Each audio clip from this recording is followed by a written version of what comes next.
I love this. You know, I'm not materialist. I can't be material. This is just a material thing, but it's making me happy right now. But let me not get tethered to this material slab of phone right here. But I do like it. I do. Brandon, stop talking to yourself. What's going on, everyone, and welcome back to the Gould's Gaming and Tech channel. And I've come to a crazy realization. I've been doing it all wrong, and this phone showed me the way, what I've been missing. This is the Galaxy S24 Ultra, and this is my crazy review. All right, guys, so as we step into June of 2024, we have come to a realization about phones. I've tried them all. I've tried the iPhone. I've tried the folding phones, the flipping phones. And now I'm to a point where I just realize, what the heck have I been doing? It just seems like I've been living in the Stone Age compared to what the Galaxy S24 Ultra offers. And I don't know how I let this slip between my fingers all of these years with just the S series phones. If you watch my previous video about this phone, my unboxing and first impressions, you know that this is my first Galaxy S series phone. I've never experienced it before, and boy, I must tell you, whoa! I'm in love with this phone. There's so many things about it that I absolutely love. Some things that I would prefer to be different, but literally, it's just one thing. If you're new to the channel, make sure you hit that subscribe button. It's definitely appreciated. And if you're new or returning, make sure you hit that like button. It's the best way that I and YouTube knows you guys enjoy these type of videos. So without any further ado, let's talk about the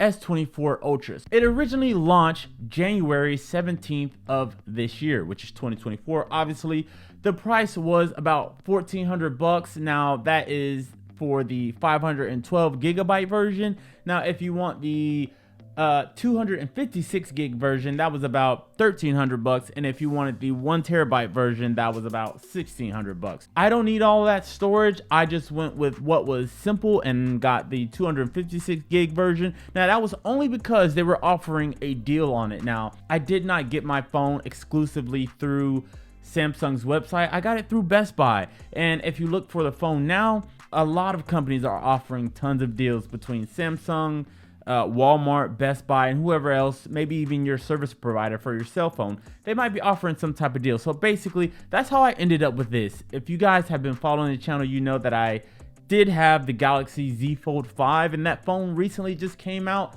last August or September, I believe. So I've been rocking with that phone for about 6 or 7 months, but then something just came over me where I got bored and I switched to the S24 Ultra, and I must say it's the best decision I've made. I got this pretty late, I know, compared to everybody else who got it on release, but I wanted to spend some time with this phone and give you guys a good review and a very thought out review of everything I think about it. So as far as the colors, they offer titanium blue, titanium green, and titanium orange. I'm not really too much a fan of those, so I did just get the titanium gray, but they do offer black, yellow, and I think it's violet. Those colors are cool, but like I said, I just went with the gray. It looks like more of a raw titanium metal look, which was kind of what I really like and what I was going for. So the weight of this phone, which is a big thing I would say to note, is 233 grams. I think that's about 8 ounces. The weight doesn't really bother me, but I definitely can see how some people may think this phone is a tad bit too heavy, but it is a big phone and it offers a lot. The battery is excellent, so it makes sense that it's bigger. So as far as the display, you have a dynamic AMOLED LTPO. Now that's a flat display as opposed to the curved ones that Samsung originally had on this phone. I'm more of a fan of this flat display. The curve kind of bothered me. I wouldn't really want a curved display. I've been there, done that, and not really trying to revisit that. So making this go to a flat display, that's kind of one of the selling points that made me want to get this. Now, more about this display. It is 120 hertz refresh rate. It has about 2600 nits of peak brightness. Now, that is one of the other main selling points that made me get this phone, because the Galaxy Z Fold 5 didn't really get that bright, and it was kind of really bothering me because I live in Florida and it gets very sunny here, and the brightness on that main display, at least, it just wasn't cutting it. So this was very refreshing going to this display and having extra brightness, which is actually a feature on this phone. And the last thing about the display is the resolution is very good, and this screen is 6.8 inches, which is more than enough real estate for you to be able to see everything clearly. It's not too small, but also it's not too big. So the chip in here is the Qualcomm Snapdragon 8 Gen 3 chip. This moves very fast, it's very snappy, responsive. Anything that I'm trying to do on the phone, it's never lagged on me. Again, this is a new phone, at least to me. I've only had it for about 3 weeks, maybe a month, but actually I think it's been less than a month, but I've only had this for a short period of time. But in my trials with this phone, I haven't had any issues with the display or the software lagging, it closing out too many apps. I think I had it close out an app 1 or 2 times, but it's the same app, so I'm starting to think maybe it's more so the app and not the phone itself. Obviously, you guys have been staring at the back of this thing. We got to talk about the cameras. You have a quad camera setup that takes an amazing and stunning pictures and videos, and you can shoot 8K and 4K videos. How awesome is that? The portrait mode is probably my favorite feature when it comes to the cameras to use. I just love how they turn out and the resolution, and it doesn't seem as saturated as previous Galaxy phones. Everybody knows that sometimes with Galaxy phones it's over rendered sometimes when you take pictures, but this one doesn't seem like it's too saturated, and the picture seems more natural, but also full of color, and everything just pops. Now, as far as features, some of the features that I like is the under-display fingerprint sensor, the Samsung DeX. That's always one of the biggest ones for me. I love utilizing Samsung DeX. And the new refined always on display that now is kind of like the iPhone, but now when the phone kind of powers down, but not really powers down, it's just basically on standby while you're not using it. It has a full screen picture that you can set for that, and it'll just dim everything, so the colors will be a little bit muted, but you can still see whatever lock screen that you set and the clock and everything, and you can customize all of that. So I love that feature. Now, when it comes to the battery, it's a 5,000 milliamp battery. I'm gonna break this down as simple as possible. What does that mean for the consumer, for you and I? It basically means this phone is gonna last you all day and some. With just normal use, you wake up, you check your notifications, you go to work, you do whatever you do throughout your day, and then you come home, you maybe watch some entertainment or videos on it at night before you go to sleep. You'll probably be sitting around 60 to 70% with normal use. Now, keep that in mind, normal use. You'll probably be sitting around there, which is awesome. So your phone will definitely take you into the next day. If you're a heavy user, you're going to be looking at around 40 and 56 or 55% at the end of the day if you're watching tons of videos and everything throughout the day.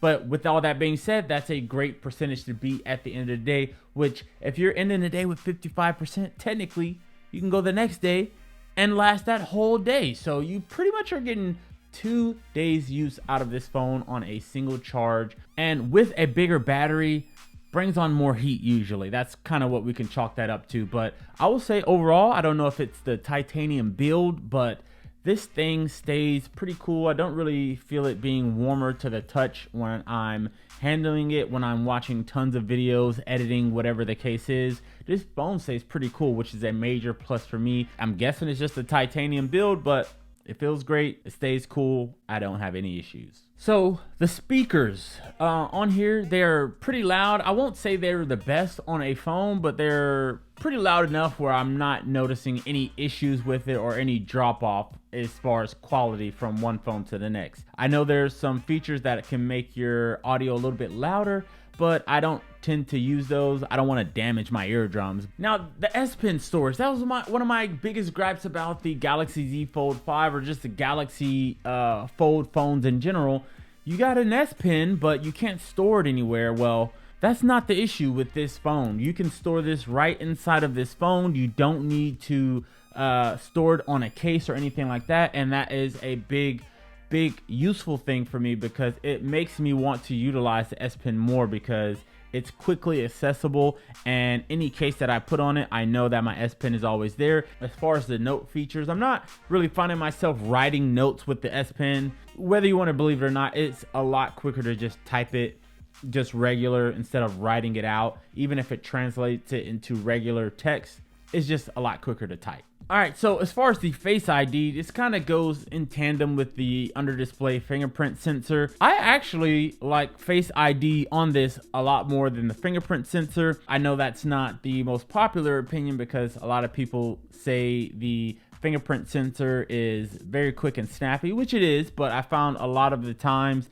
that I had to reset or redo my fingerprint because it wasn't reading it sometimes. If you have smudges on the screen, if your hands are dry or moisturized, that can affect your phone reading your fingerprint accurately. So I found the Face ID or face recognition to be a lot quicker, more precise, as opposed to the under display fingerprint. And the last thing I want to touch on is the customization. There's so much customization in this phone, or just in Samsung phones in general. It's literally unmatched. I can do so much with this via the regular default things that you can do on the phone itself, or just the third-party apps that you can download, customize, and just go crazy with. The customization on this bad boy is unmatched, and I guarantee you guys, if you have a personality and you want to show it through your phone, you'll be able to do that and more. I have like an AI picture of myself on here, a pretty cool clock display that goes with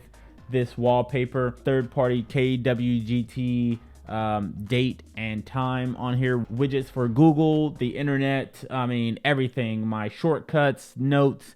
You can do anything, almost anything, with the customization on this phone. I say all that to say, I feel like I've been doing phones wrong. I thought I had a good pocket that I was in with the iPhone. It felt good. It was comfortable in my soul, in my belly, as well as everybody else. You have an iPhone. Some people just refuse to get anything else besides an iPhone. Well, that's not me. Obviously, I switch phones every single year. You guys know that. So I'm not dedicated necessarily to Samsung or Apple. I just go with whatever piques my interest that year. So I thought I had a niche with what I liked in phones, and I never wanted the S series phone for whatever reasons, whether it be the curved display, how big it was, how they looked the same. I don't know.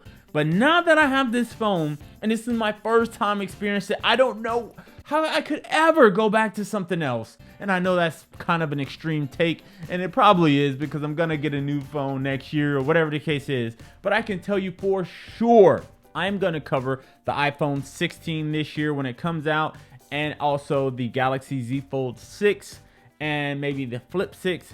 But I gotta tell you, I will not be purchasing those. This is my daily driver. I love this phone. It feels so good. It works so well, and I don't know how I could ever say no to this. And I could imagine the S25 is just gonna be even better. Even if it looks the same, I'm officially a fan. I'm a bandwagoner, whatever you want to call it. I love this phone and everything it offers. I would highly suggest you guys experience this phone if you have not before. It is amazing. For those of you who are watching this video and you're big Apple fans, I'm not saying anything is wrong with an iPhone. I love iPhones as well. But if you're thinking about switching a phone and you just want to switch it up, I would say over any other phone. Why buy anything else besides the Samsung Galaxy S24?